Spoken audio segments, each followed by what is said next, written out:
Wes Cunningham is back. He was our very first guest in February of 2020. This is his third appearance. Wes, of course, a major recording artist with Warner Brothers. Also, I had a great movie called Sobriety. It was made here in Waco, and Wes is Dallas born and Dallas made, but he's also an alcoholic, sober since November of 2006. He's got an incredible story, and he's an incredible friend. So enjoy Wes Cunningham. But first, maybe we'll get this guy on the podcast someday, the white whale, Kevin Souza.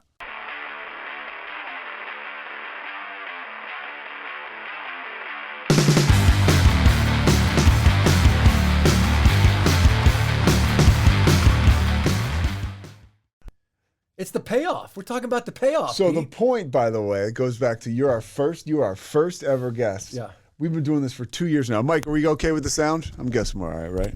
So I don't want to be far away. Okay, we got a thumbs up from Mike. So this is the third one. This is the third time. Okay, so yeah, you're starting your third year. Yeah. That's impressive that you've done this for that long. I think it's kind of all about. What have you learned? I've learned that that there are a lot of people out there who are looking for some way to seek recovery from something. There's a lot of people who will say to me, I listen to the podcast, but I'm not alcoholic. Mm-hmm. A lot of people are touched by this thing.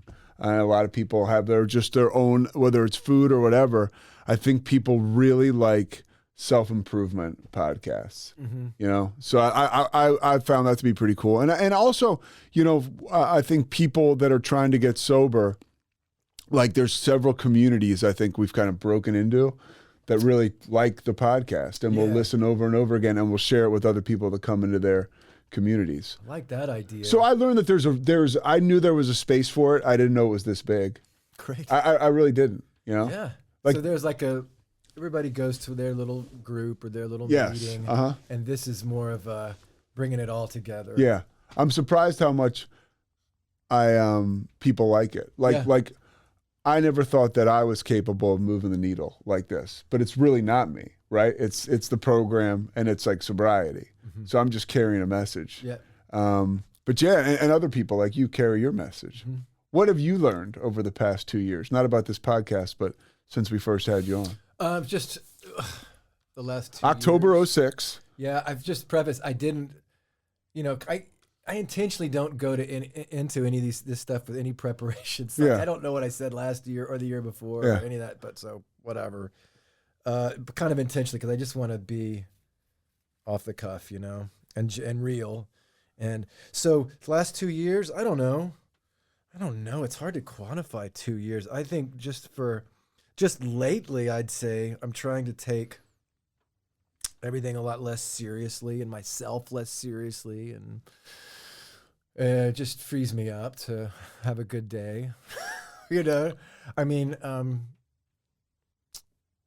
yeah, I don't know. I think I've been a couple of things. I've really been trying to. I started singing in this choir. It's a regional choir. You have to audition for it. It's really weird for me to do that, but we're doing classical. We're doing like, you know, Haydn. And I'm one of many tenors. How many? Oh, I don't know, 20 or so. I mean, it's a big choir. Where is it based out of? It's regional. In Texas. It's Central Texas. I don't know if I should mention the proper name or not. Well, whatever. I don't know. Yeah. But anyway, it was one of those things. You don't think they want to be associated with a drunk like you? That's right. I want them to know. Yeah. Oh, no. There's a couple in there I've noticed, but So how you? Anyway, there's a lot of them. I'm trying new things, you know, and I'm stepping into this unknown and sort of intentionally putting myself in a place of uncomfortable unfamiliarity, and it's interesting what it's doing. It's just stepping out of my comfort zone a little bit. This is the old school AA like term. It's like if you've been reading my mail or you're reading my mind, because me and my guy Murph and another sober guy. We were talking about this, Murph and I specifically, about how it's about, at this phase in the game, life-wise, and we're around the same age, 40s, we'll call it. Sure. But we're also sober a little while.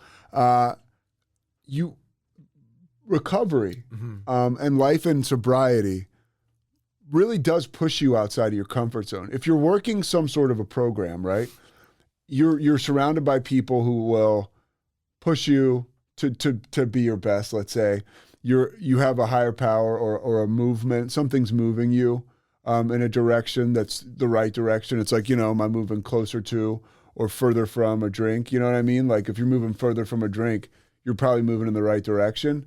And it is about being uncomfortable. That is what makes us better. Like like joining that choir. Yeah. Like that's what I'm talking about. Like for me, it's like I mentioned to Murph, it's like single guy going on dates, first dates. Like I don't necessarily want to do that, but it's a part of the process you can't run from. And every time I get done from a first date, it could be a disaster. That's right. I feel awesome because it's like you've got another story. Like as you get older, especially, it's very easy, I think, to become atrophied in your life experiences. Yeah. You know what I mean? I do. Like your shtick gets old. That's right. Let's say you have something you talk to people about. I feel like I start smelling myself. I'm you get the same stories, the same bullshit, and then like you'll exaggerate those stories. But if, you can now have, I bet, a bunch of funny stories about doing stuff in this choir. You know what I mean? Like, or just new stories, new experiences, And that's all a sober guy who doesn't lean on alcohol and drugs to do stuff that's, takes courage. Yeah, thanks. Yeah. It's, you know what, a couple of things. Like it's out of your comfort zone. Like I wanted to, sitting around watching, TV, I'm like, well, I could do something else. And with music, of course, I love music, and it's like flexing a muscle. I've never done like classical music. I've always just, done my own kind of music. So I'm way over my head. And I'm and here's the thing though, I have nothing to lose. Like that's the great, to your point about sobriety, like I'm not walking into this with a lot of fear. I'm just like, we'll see what happens. Yeah. It's that sort of confidence that's burned in that you get after living, after putting to the test the life of sobriety. Yeah. And finding that, okay, it works. I'm actually staying balanced. I'm on the, You do those esteemable acts where you build confidence. Anyway, it's been cool. It's good. Yeah, I mean, you may. Like I'm learning Spanish. Like I'm really trying. I'm doubling down on my Spanish, and there's some, for some reason that's like a hobby of mine. Like I listen, I listen to the conjunto stations, and like I try to listen to like those corridos. That's what I'm really into now. We have a guy that goes to a meeting that Wes and I go to, and he's Spanish. Spanish is his primary language, probably his only language. And I'll tell the story. Recently, this guy's obviously adores you, and you adore him, and so you spend time talking to this guy out after meetings. He came in one day, and he had a prescription, and he couldn't read it because it was in English. So he literally came into the meeting and waited for Wes, and Wes got with him after the meeting. You read the prescription, right? You told him what it was, and then that to me is like just a very cool, beautiful moment.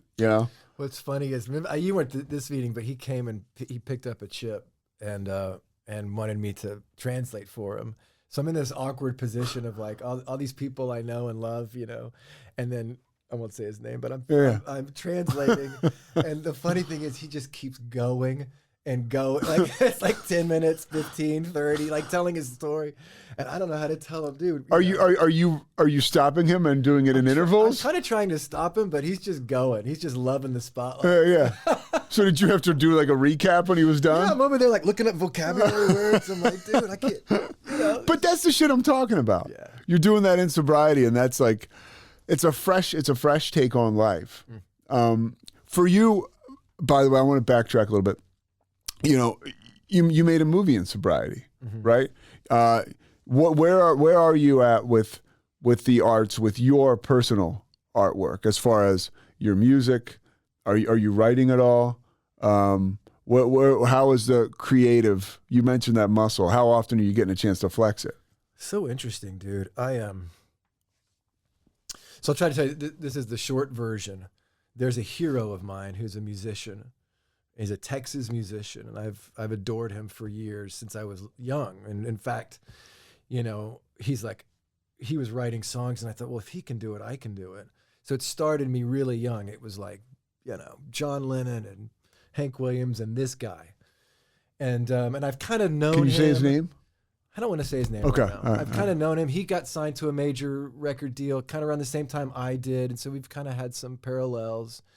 But I've never really been friendly with him. And he's just now at this place in his career where he's like totally blown up and he's doing all these really cool things. And so I've kind of kept in touch with him. And I had this great idea that it would be fun to collaborate, right? And so I reached out to him and we had this long conversation. And after this, I'm trying to make this short. No, take your time. Because it really threw me. After I had a conversation, which is like an hour and a half. And it left such a bad taste in my mouth. Like he's out in Hollywood and I don't know. It was a double whammy because he was, this is going to sound, I'm just being honest, but he was unfamiliar with my music and what I did. And I'd been sending him stuff and I was hopeful that he would listen to it. And what happened was he did listen to a couple things and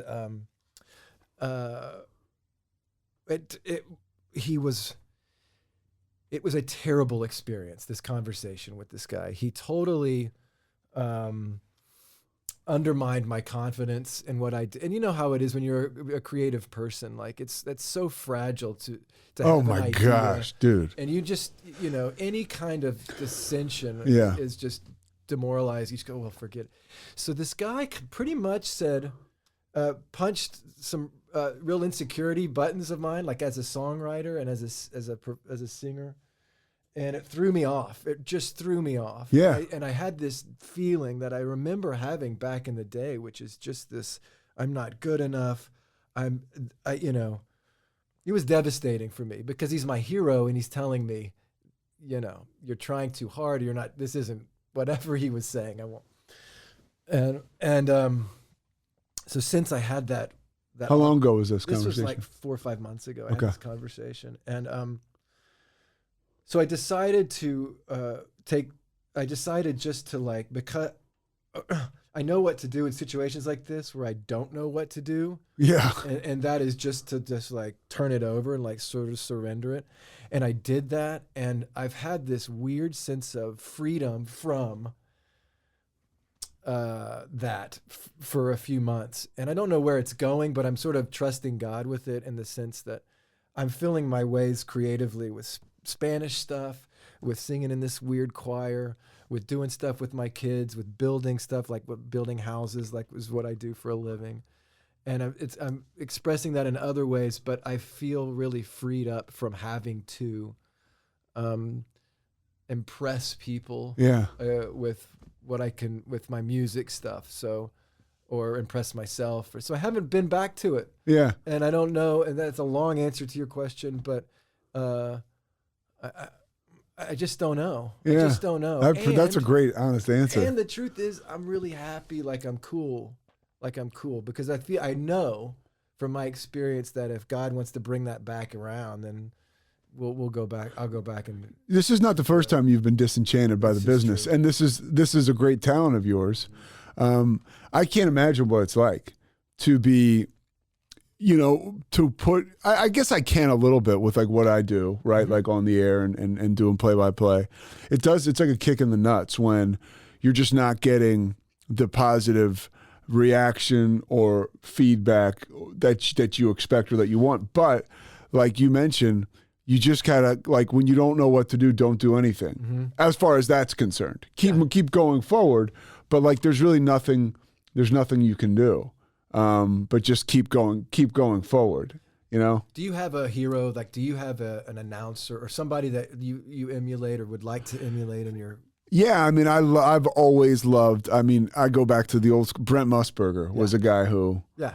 Brent Musburger heard your reel and he was like, "Yeah, I don't." He's like, "Yeah, you know what, Pete?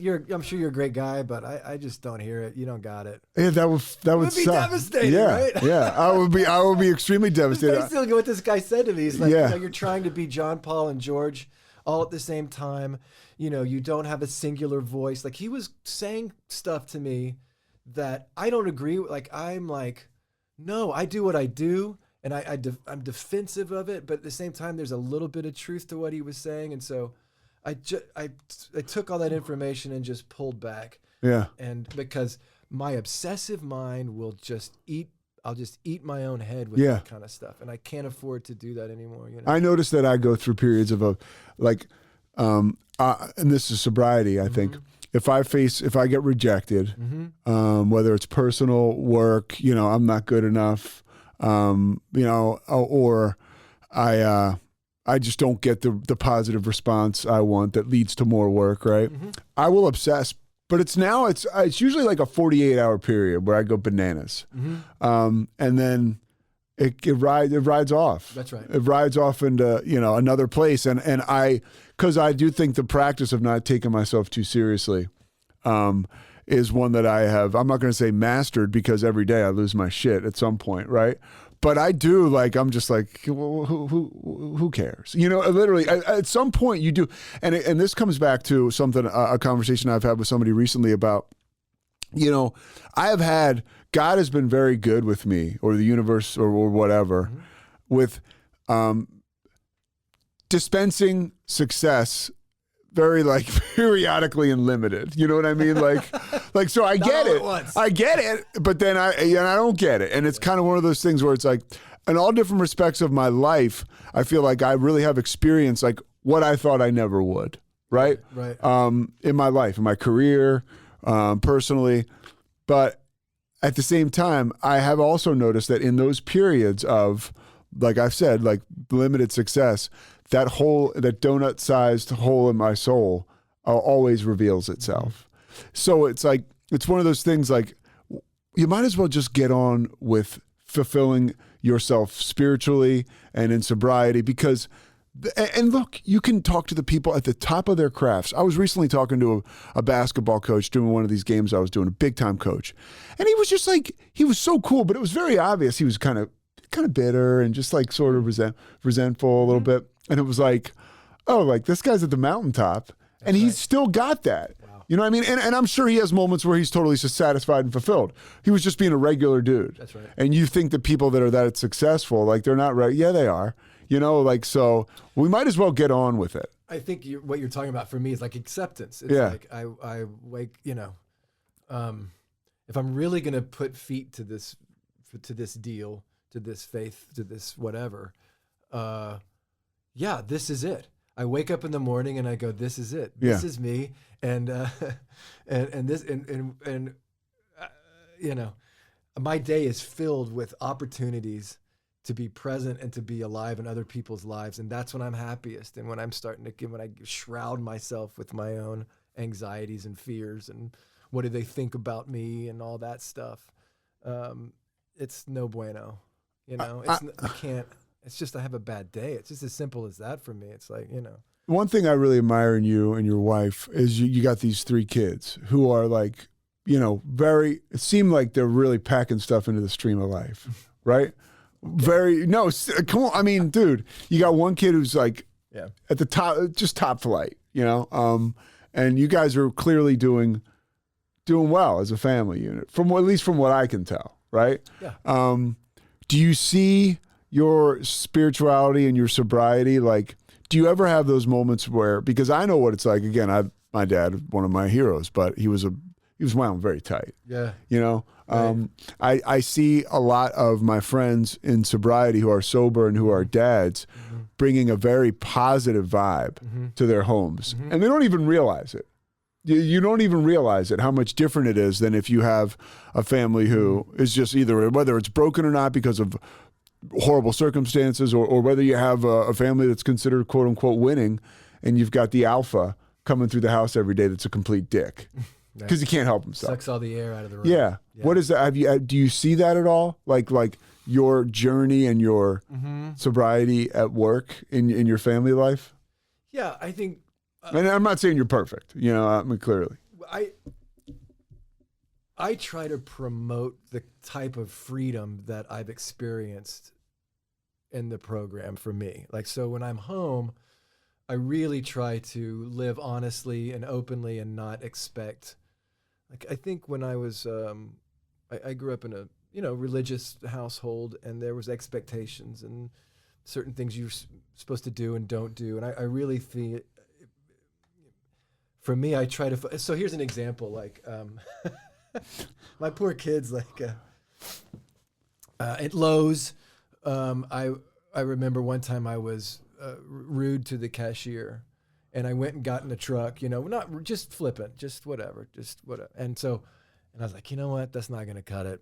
And so I turned it off, and I went back inside, and I just made a goofy amends. I was just like, you know what, I'm sorry, I was in a hurry, and I was a jerk, and it's no excuse. You're doing great, and whatever. Which, by the way, is hard to do. Hard to do. It's a little thing, but it's like I gotta go back in there, and we all have the ego, right? It's like, yeah. Right. Right. However big of a jerk you were, it's hard to do. Yeah. So stuff like that they witness and they're a part of, and I think that's probably pretty positive that they see that I'm trying to hold on to my ego loosely, and I think that's positive. Like, I'll pause and have it and talk to God, and in the middle of stuff, and they'll be like, oh, okay, this is happening now. Then that's positive too. I don't know. I mean, in our house, we really do. We got one kid off at college, but the overseas, yeah. The remaining two dudes are, into their own stuff. But yeah, it feels pretty joyful in the house. I don't know. Walk me through your journey. This is something I wanted to ask you about today because it's something that I struggle with through like financial insecurity, because you said something a couple years ago, the first time we sat down and did this, and you were really honest about the fact that, once I let go of that fear, it sounds like you were holding on to so tight. And once you'd let go of that, things really started to change for you. Yeah. Right. I mean, once I let go of it one day at a time. Yeah. Right. I mean, I made a decision for sure early on in sobriety that my financial insecurity, my fears of not being able to provide for my family, the way I felt like it reflected on me as a person, I wasn't, you know what I mean? I don't know. My ego was wrapped up in that. And early on, I just said, for me to be free of this, I have to surrender it. And so when I did that, yeah, I mean, every day since I've had to remind myself. But the truth is, when I first came in, I thought, I just didn't see how it was going to work. I didn't see how I was going to have a job, a career. I didn't see how. And that was a gift of desperation that we talk about. But for me, that was the door in for that surrender. I mean, like that was if I could surrender that, then I'm good. Right. And so then, I think I talked about, I'm sure I did before, which I spent 2 years every day waking up, not knowing how I was going to get any money. And for those 2 years, I would just get phone calls, or I'd do the right thing and I'd make a call myself and something would happen. And so it was a proving ground that God was just like, dude, I got you. And so since then, I don't know how, but I've managed to, build a little company, and I still have some financial insecurity, right? But everyone does. But especially when you got a kid who's in Scotland going to school. No, it's just like anything else. It shows up when you need it. Yeah, I don't have to worry about it. Yeah, I don't have to worry about it. What's it been like? You're somebody who, I always wish I got to more meetings, but you get to a lot of meetings. How have you noticed that impacting your life? Like, and that's the first question. Like when you're making a lot of meetings, where are you at? Like, good question. So it's just a connection for me. Because I spend a lot of time by myself, working, doing work. Yeah. And so for me, it's a reset. I can go in there and be a part of something bigger than myself, even if it's just being a part of that group in that moment. And like we always talk about, like, it's the greatest show on earth. You go in and there's people that are just open and wanting to change, seeking something bigger than themselves, and they've been through it and they're done with the bullshit. And so you're right there. Yeah. You have this great starting place for real. I mean, where other place can you go in the middle of the day and you sit and talk about real stuff and, you know, your heart stuff, your guts. It's just awesome. So for me, it's a discipline that I do to remind myself that I'm not running the show, to remind myself that this is what's important. This is what's important, not picking up that load of lumber so that the dudes can have it by one. That can wait. What's important? Can it wait? Yes, it can wait. Yeah, it can wait, Pete. Yeah. What's important is showing up and being involved in someone's life and participating. Yeah. I don't know. It's like that whole thing. Okay, so this is going to get real weird. Let's go. You know, in the Bible, it talks about, you know, where two or more are gathered, there I am as well. And then, you know, Jesus talks about his way is easy, his burden is light. You know, before he left the earth, he said, I'm going to leave you with some of the Holy Spirit. All that stuff's kind of spooky, but it's, you know, and what I have found, I was just thinking, that's the context. What I have found is when I'm talking to you, or when I go on a walk in Cameron Park with a buddy or a sponsee or something, and I genuinely like want to involve myself in this person's life or in this group's life, amazing things happen. And like this supernatural power shows up, and I find that I can participate in this thing, and it's almost like it's a great rush because I'm a conduit and I'm participating. And like you say, there's something going through you. Something divine is happening here. Yeah. Something divine. I mean, it is like, how goofy is it when you have a new person and they're at the end of their rope and they're like, I can't, and you go sit with them in some smelly church basement and you say, we're going to get on our knees. And they're like, I don't believe in God. You're like, that's fine. I don't believe in Jesus. You're like, that's cool. We're something bigger than you. Doesn't have to be, you know, and you get on your knee and something happens. And that's like, I mean, that's amazing. Yeah. Every time. Yeah.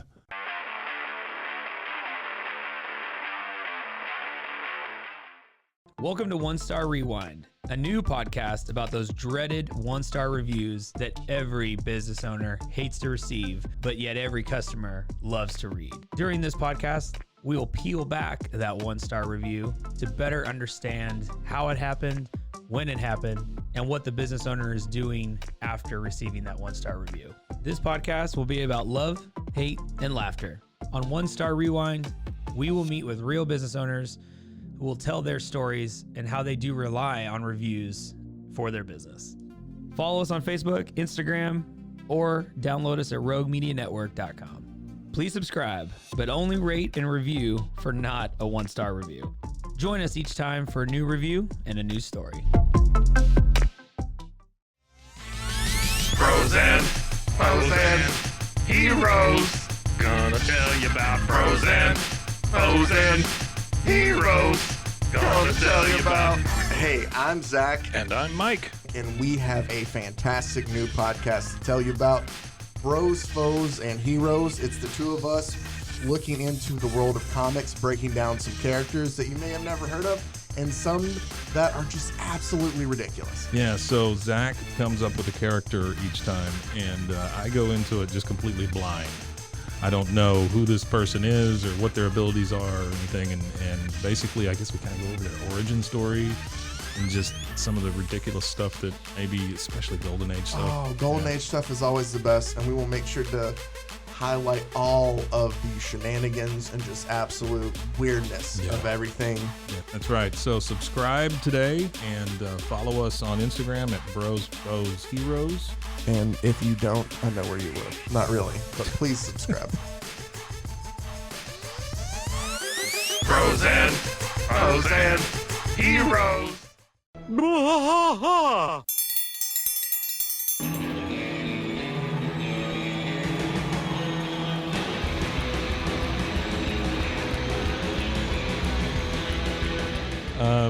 What are we doing here, Rusty? What are we going to do? Yep, we're doing the King of the Hill Rewatch Podcast. King of the Hill Rewatch Podcast. Yeah, so we're going to go through one episode at a time. Come along for the ride with us. Come check it out. And give me a good like Dale Gribble quote to go out on. Wingo. Yeah, Wingo. Wingo. Wingo. All right. Well, join us for the King of the Hill rewatch podcast. Deep in the heart of Texas, that drinks his brew. 911, what's your emergency? Do you hear that? It's coming from the house. It's coming from inside the house? Do you mean, could it be? The Poltergeist. New from Rogue Media. Two haunted hotties talking about haunted places. Every episode we dive deep into the darkest places and give you a bit of history. We're getting spooky in all the right places. You've gobbled your last ghoul.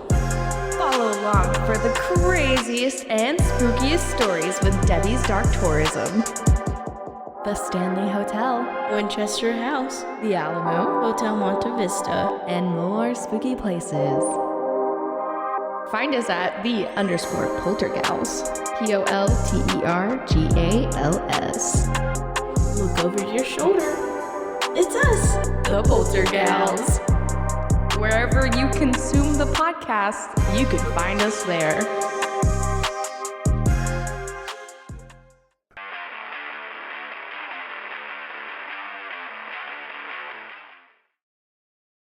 So we were talking about that magic that happens. I really like you, Pete. Yeah. Man, you're so great. We talked about that magic that happens, right? When you're working with somebody else, or yes. And you see the light come on. Yeah. And they're like, oh, dude. I can remember when I first got sober, and I was really, I had bought in because I'd been around long enough, and I started to feel good about myself again. I was never a heroin addict, but I was listening to somebody recently. I mean, I was a junkie, but I was never like, just shooting dope, like where, and I don't know if it was like, maybe it was on here, or I was listening to somebody who was going to come on here, and they talked about the first day you're done withdrawing as like a heroin addict. That first day is like incredible freedom. Like you feel so good, and when that happens, Interesting. the same thing happened to me, and I don't even want to minimize it and say on a lesser degree, but I remember at some point, I don't remember like, a magical day or a burning bush, but I started to feel good again. Like I woke up in the morning and I felt good physically. And then I started to do what people were suggesting to me, and then I started to feel good about myself. And the train was fucking moving. And I can remember, showing up to meet my sponsor in Hoboken, outside where I got sober, basically in Jersey City. And I can remember reading the big book with this guy, and like just like a white light almost was in the room. Like he was talking, and I was just like, it was an incredible experience. And it was two people there, and like, look, it's not rocket science to go to get your ass off your own couch and go meet somebody somewhere and read a book. They'll read a page and then just talk about it. But like, there is something. Who does that though? Exactly. Nobody does. Nobody does it because you could, and that's a great way. It's just, I still struggle with like vulnerability in relationships and getting too close to people. I have a fear that like, oh, they're gonna know me. I like me. I really do, but like, I'm worried that they won't. I know my mom likes me, and I like me. You know what I mean? But like somebody who I'm not sure, you know what I mean? Like it's just kind of like, so there's a fear that can kind of, that keeps me separated from people in relationships sometimes. But like that fear finally fell off as far as like doing the work and in sobriety, like nobody wants to hear about my thoughts on God or whatever. It doesn't matter. Like you said, it doesn't matter. And you get to a point when I moved to Monroe, Louisiana, I was probably at the time 4 or 5 years sober. And my sponsor, Greg T, we went to a Potbelly to do like the third step. And they have those in Monroe? Yeah. And he said, let's do it was dark, but he's like, let's do the third. We were by the park, we were walking in the car, and he's like, oh, we got to do this. We got to hit our knees and do this. And so I hit my knees and we said this prayer, and I got up and he said, wow, he goes, you're the real deal. And I was like, fuck yeah, I am. You know what I mean? And it was like, it felt awesome. Like, and there's a bond I have with that dude that will never be broken to to this day.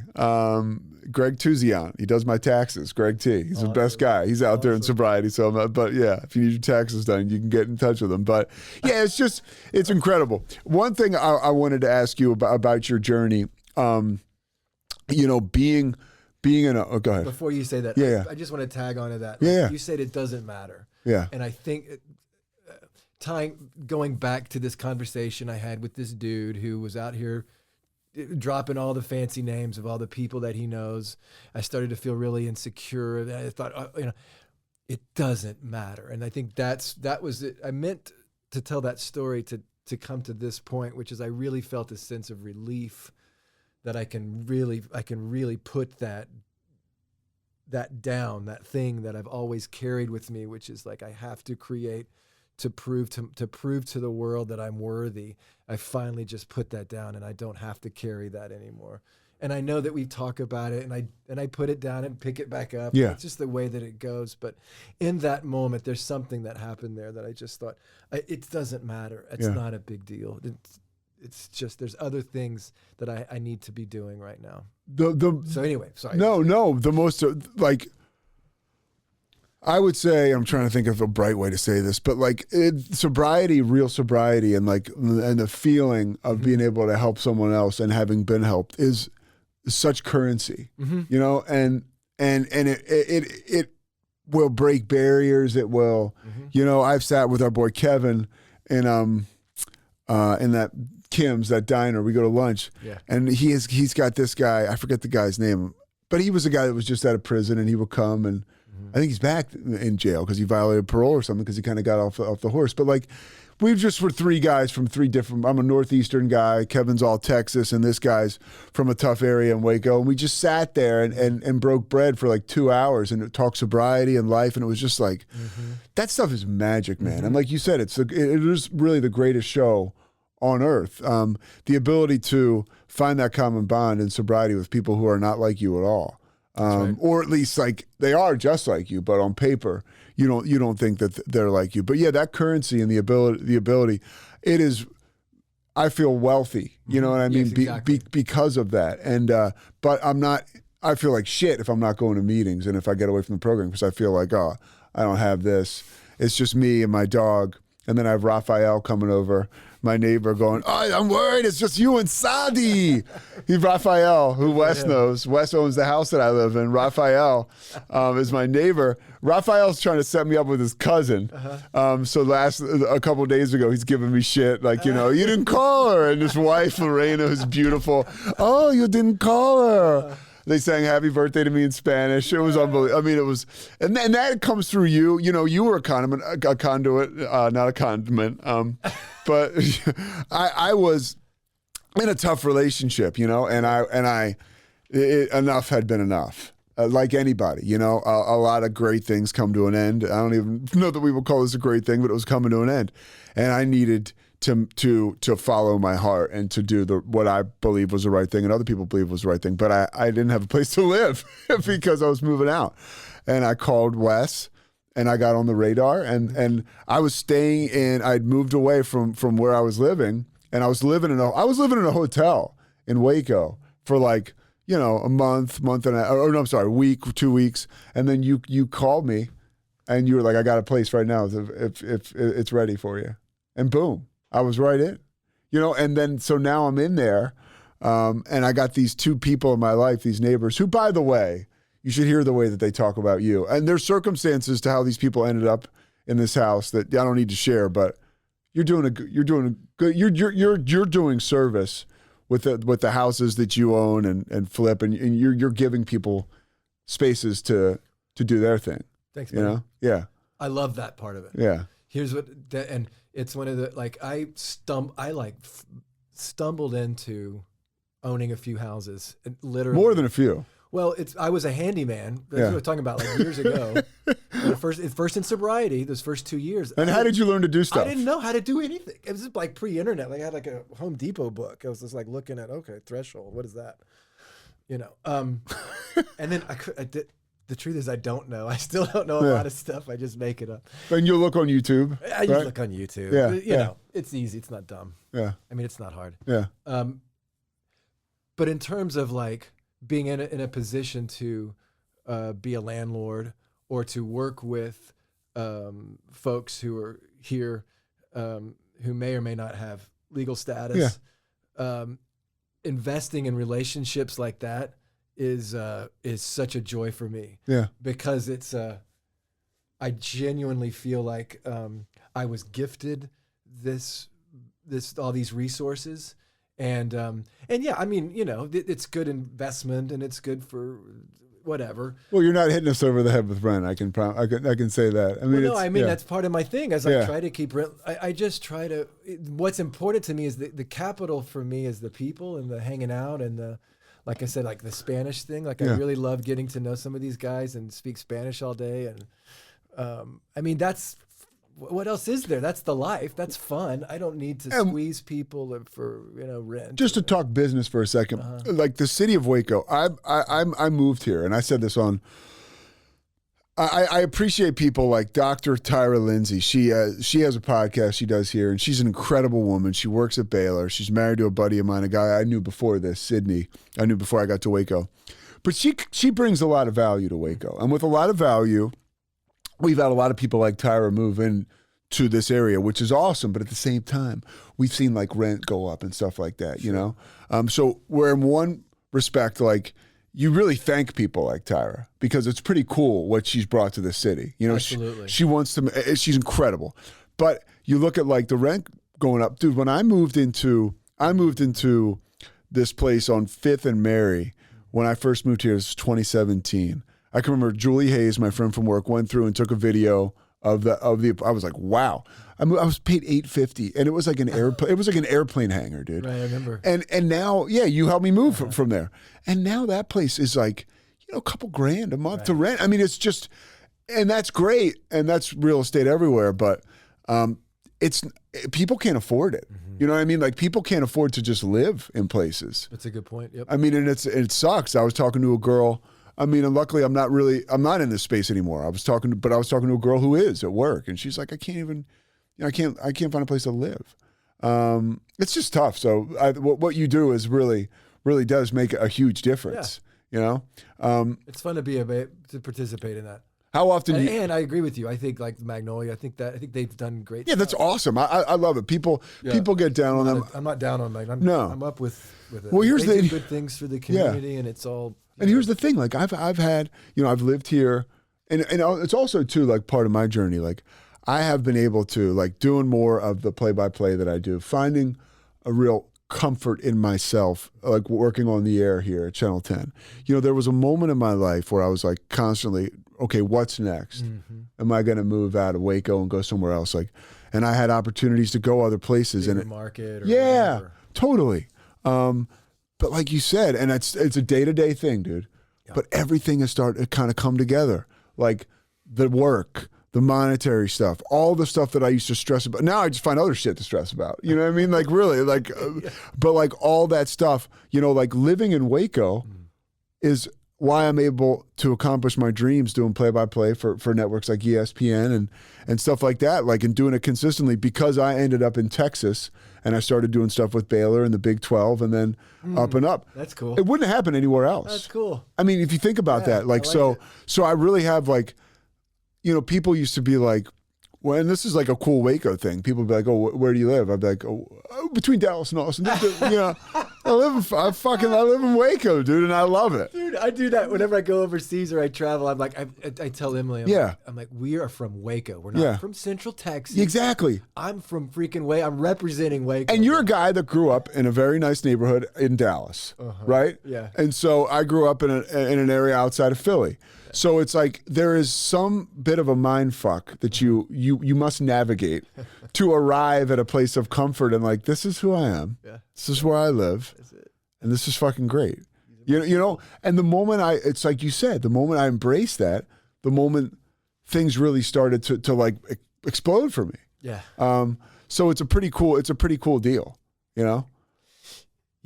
It's a pretty cool deal. How have you navigated you mentioned something and like I got to talk about you've had quite the story arc. I mean, you were a major recording artist on a major label on Warner Brothers. You don't even like when I mention that, but it's true. Yeah.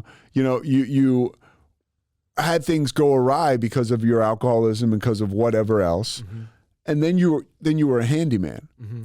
And now here you are, we're talking about the fruits of your labor, working in sobriety and career-wise and everything you've accomplished now in different facets of life. When you look back on that, is it sort of a surreal experience? I mean, did 20-year-old Wes, or however old you were when you're putting out albums on Warner Brothers, and then you're a handyman, like you mentioned, right? Yeah, right. I mean, it's just like me working at KFC. That's right. Yeah. You know, like, I had worked for the Sixers and the Hornets, and I remember thinking working at KFC when I was living in a halfway house, like, if somebody walks in here that I used to work with, I will dive behind this counter. Right. I remember thinking, like, no way. You know what I mean? Is somebody going to... How did you navigate that? Did you use spirituality, the program, and sobriety to get through it, or did you just plow through? It's interesting. There was a window between quitting music and sobriety, and there was like a 2-year thing. How did you survive that? We moved back. That's a good question. That was when my alcoholism just really full bloom. Like, we moved back to Texas, and we actually lived in Fredericksburg for a year, and I taught Spanish at a high school. This is just for 1 year. We kind of tried to, like, we went straight from LA to like this small town in Texas, and I really tried to assimilate. And we were like, I was training for a marathon, so surely I'm not an alcoholic if I'm training for a marathon. But I drink 8 beers at night after my runs, whatever. Anyway, so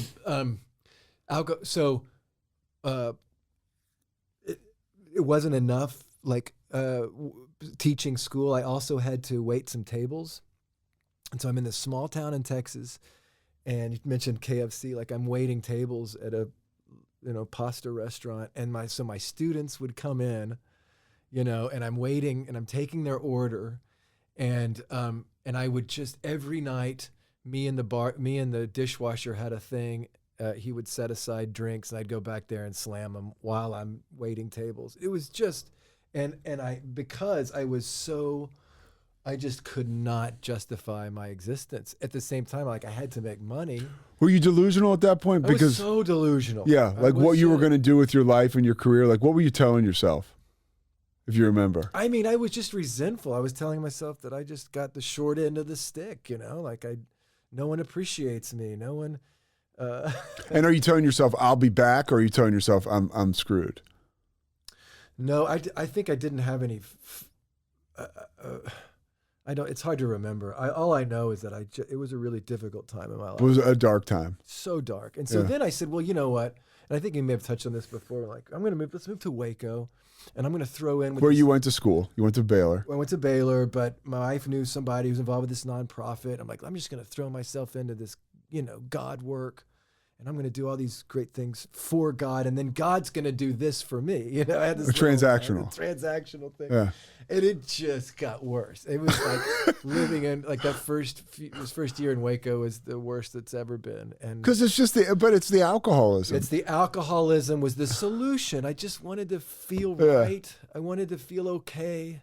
I just wanted a break from this constant self-loathing and these constant fears that I had about who I was. And I was just so into my head, and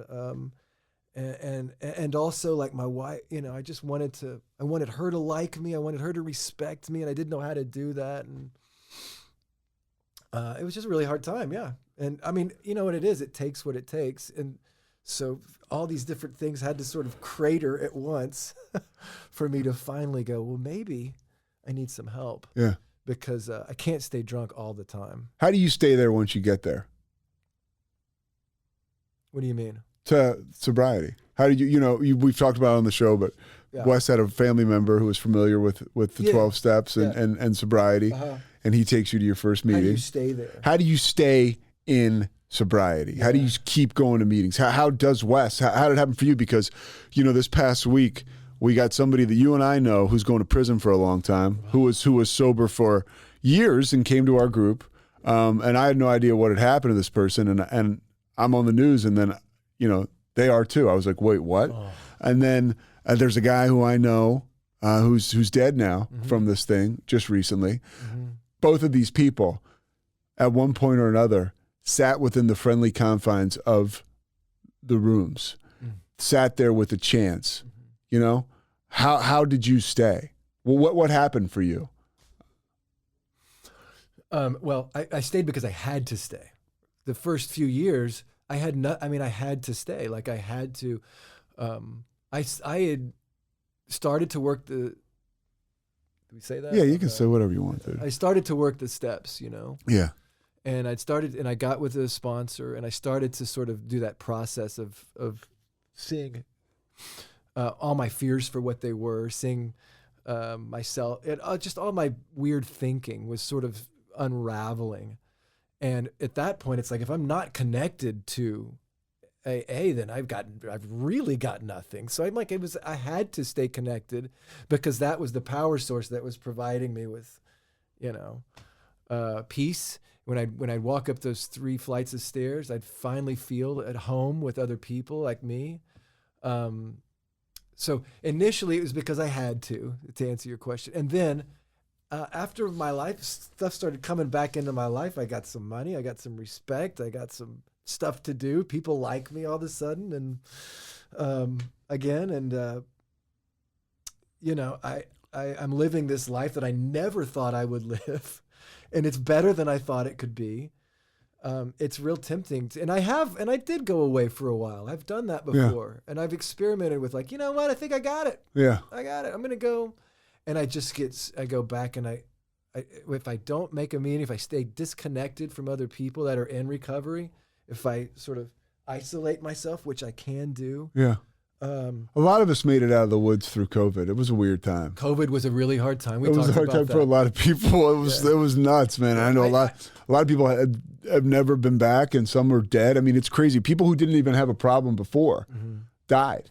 You know, it happened so fast. I think it was, you know, and we made it through. I think I heard you say something about how you know, the right hand doesn't know what the left hand is doing. Like I really tried it. My feet just go there. Yes. Like, I don't smart feet. I'm not that smart, but I got smart feet. I don't overthink it. I'm like, you know what? This is what I do. Well, you act yourself into right thinking. When I wake up in the morning, I hit my knees. Do you hit your knees every morning? Every morning, whether or not I have a. You son of a bitch. Well, listen. I don't. I wish I did. I don't have a big prayer in my heart. I'm not, you know, crying for all the poor children. Yeah. I mean, it's self-preservation. I get on my knees because it's like, all right, what are we doing today? You know, for 2 hours this morning, I lost my keys, and you'd have thought like I lost my keys, right? It's like, have you ever lost your keys or your wallet? Yeah, especially when you got, well, especially when you have somewhere to go. It's crazy. It's right. You're like, holy shit. Oh, I got peed at 10:30. Yeah. Oh, I got to find my keys. And so, it sounds so goofy, but I'm like, you know what? I was on my knees this morning. I surrendered my day to God today. So either I'm going to find him or I'm not going to find him. It's a callback. It's a callback to the morning with God. It's like, that's right. But I mean, you know, and of course I found him, whatever. Yeah. But I think the reason, my point is that I don't get on my knees in the morning. It's like, I just do it because that's what I do now. Yeah. That's just what I do now. And whether or not I feel this connection to God, as I often don't, probably most of the times don't. But it is an acknowledgement, the same thing with going to that meeting. No matter how busy I am, it's like, you know what? I'm not running this day. I'm not running today. You're running today. And it's a joy. And I just feel I can just breathe deep and be in this place. I leave my phone in the truck and I can just be there. And that's a huge thing. You're way better on like social media and stuff than I am. Like you're not as I'm screwed up with my phone and like I'm a Luddite though. It's not because I'm better. You're what? A Luddite. Like I don't. What's a Luddite? I eschew. That's another good one. Technology. Luddite is someone who doesn't. That's great though. I'm using the word wrong. I think it's right. Eschew. I get it. Except for strong. Luddite, I'd never heard. But no, I go to a meeting and I leave my phone in the car. It's a freedom. Yeah. It is a freedom, dude. And when I go for a run, I'll keep my phone in my pocket. I listen to podcasts and stuff, but I won't look at it. Sometimes I'll see you out there. I saw your dad out there, which was magical. Yeah, he's a handsome guy, dude. I know where you get it from. Like, look at this guy. He's a chingon, man. Yeah, he is. What is he? What nationality? Oh, he's, I don't know, gringo. Okay. All right. He's a Texan. How come on your Wikipedia page it says you're a Filipino? Oh, I don't know why it says that. Do you know why does it say that? He flew planes in the Navy. He's a badass from way back. He flew planes in the Navy? Yeah. Landed off aircraft carrier. I mean, he's a cool guy. Yeah. Your dad's a man. Guy, my dad, yeah. Yeah. Yeah, he's a military guy. Okay. But he didn't serve the full thing. He just did the whatever. Couple more things before I let you go. But I was gonna wait. You asked me something about him though. Anyway, yeah. I forget to. No, we were talking about technology and stuff. I just brought him up. I said that I met him in it. Okay. Yeah. The nationality, and you said he's a gringo. Oh, Filipino. Yeah, he was in the Philippines in Manila. That's bullshit. This is a great example that Wikipedia is kind of bullshit. Well, that's where I was born. Oh, so you're Filipino born? I was born in Manila. Yeah. On a Navy base. Subic Bay Navy base. Oh, no kidding. His dad was there. Obviously. Mom and dad were there. I was there too. So that's why I'm Filipino. Okay. I don't know if they tried to zhuzh it up to make me look exotic. Who did that? Like Warner Brothers or somebody, you think, back in the day? That's the kind of thing that happened I was thinking about this meeting this morning because I used to do interviews on radio stations in towns and we'd go play, play in Portland. We're going to get you on the morning show, talk about the gig tonight, and I'd do that. I would be hungover and whatever. But anyway, so yeah, that was part of the story. I think they were trying just to make me sound interesting rather than, some kid. He's a white guy from Highland Park. Some white guy from Highland Park decided he's got angst. So we should all listen. So that's hilarious. I didn't know that story. Like that's where a lot of that stuff comes from. Yeah. Yeah, I guess. Yeah.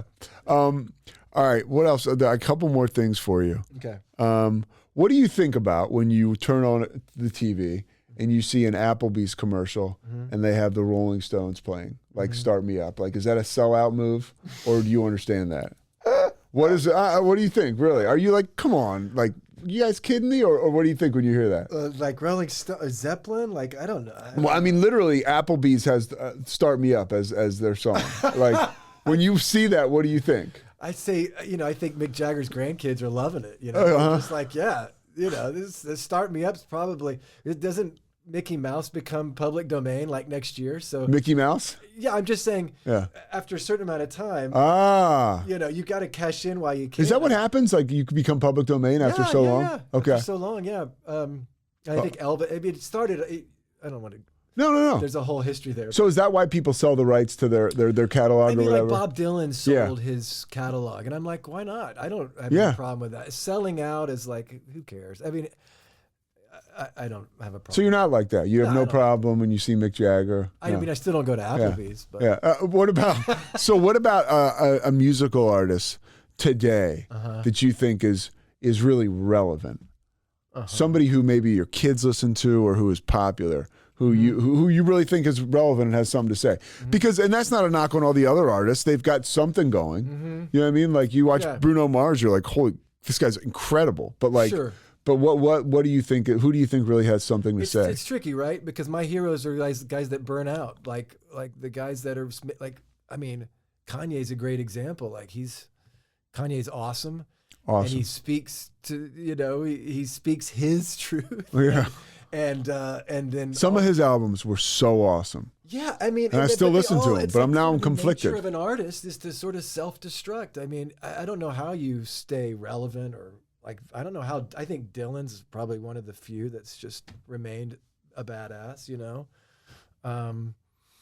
But Neil Young still Neil alive. Young, yeah, David Crosby just died. I mean, he pretty much like yeah. But I don't know. I mean, I don't have a opinion about all that stuff, really. I don't care. Did you watch the Elvis movie? I did, yeah. What did you think about it? I loved it. What is well, let me backtrack. What does Elvis mean to you? I read the Peter Grelnick biography. It's a 2-volume biography, and it's just utterly fascinating. I recommend it to anyone. He also did one on Jerry Lewis, which is another fascinating guy. Dude, it's called Hellfire. That one is Jerry Lee Lewis? Jerry Lee Lewis. Okay. Yeah. Not Jerry. Not the nutty. I wanted to make sure we got that. That's right, Jerry Lee. You got to hear these telethon stories. I mean, of course I love Elvis. You Yeah. know? I mean, I'm in 3rd grade and I walk by a microphone at my church and that's the first thing I do is start singing Elvis. I love Elvis. You know. Did Elvis rip music off from lower class people, Wes? What happened? Hey, dude. I'm just messing with you. No, but what did you think of the movie in general? Did you think it was you? So you thought it was a good movie? I thought it was a great movie. It's a spectacle. It was fun. It's a piece of art in and of itself. Yeah. The movie. I'm not sure that it was like accurate. I thought that they whatever. To bring it full circle back to this this topic we started with, and you know how we ended up in each other's lives. I thought they were like the drug addiction. You could have gone further into that. I mean, that's how he died. I mean, like. That's it's my biggest. Awful. That's my bit. Like I remember the Johnny Cash bio movie with Phoenix. Yeah. And I was like really disappointed because I just read his autobiography and he goes into great detail The about grit. the grit. How he crawled into a cave and he was just like not going to come out, and then he saw this light and this is all crazy. But none of that was represented in the movie. Yeah. It was all just kind of washed over. So, yeah, I mean, I think I liked Elvis because I took it for what it was. It was just this fabulous send up. But in terms of a real life thing, no, of course not. I mean, he's just this, you know, you can't say hillbilly anymore, can you? I don't know. I mean, I found him to be fascinating, and he was extremely likable, flawed guy. Like, you know, you were. I have no, dude. You put me in that guy's shoes. Mm-hmm. I'm not surviving to however old he was when he died. Totally. I mean, God, literally, I really lucked out. This is a good ender. Yeah. Right here. Well, I couldn't put anything together. Right. You know what I mean? Like without. Yeah. Without like I just wasn't ready for anything. You know. That was my takeaway from this dude. Again, back to dude conversation. I'm sorry to be so precious about it, but precious. I mean, it just rocked. It just totally threw me off balance. But I don't want what he has. Yeah, I don't. I really do. I mean, he's working with the greatest people in the world or whatever, and he's producing, and you know, and he's a prodigious talent, and I do envy his talent. I do envy that. But I don't want that lifestyle. And I think probably God, higher power, knew that, and I didn't know that. And so what I always talk about in meeting is just like, I can't believe the life I have. I would never have chose it. I would not have chose it, you know? Chosen it. But it's far better than anything I could have come up with. Yeah. And I swear to God, the truth is I don't want to be a celebrity. I don't want to be someone who's always trying to come up with some innovative, brilliant idea. That's just so much pressure and so much nonsense. And I find greater joy in my life with the people I know and the work that I'm doing and my family and living in Waco. And I never. But you can't. But it's not. You can't get to that place overnight. Yes. You know what I mean? Like it takes work, and and their work comes every day to get to that place again tomorrow. Like honestly, man, the fact that you like hit your knees every morning, like I envy that. Like I need to get there, you know? Little things, you know? It's easy. Just put a pillow down there so you don't have to hurt your knees. All right, number 3 in the can with Wes Cunningham. Wes. Dude, I want to say, I think you're awesome. Shut up, dude. I mean, I'm just such a big fan, and you know, people out there, Pete's the bomb. If you get a chance to get to know him, do it. I appreciate it, Wes. All right. Can you believe that's the third one we've done? It. Yeah. Awesome, dude. All right, thanks, man.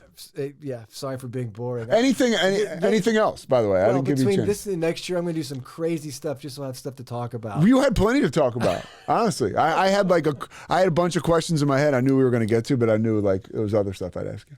Awesome. Thanks so much for listening to The Payoff with Pete. Once again, I'm Pete Souza. And of course, we are part of the Rogue Media Network. All kinds of good podcasts you can find at roguemedianetwork.com. And of course, you can find this podcast and all those other ones wherever you get your podcasts, iTunes, Spotify, other spots like that.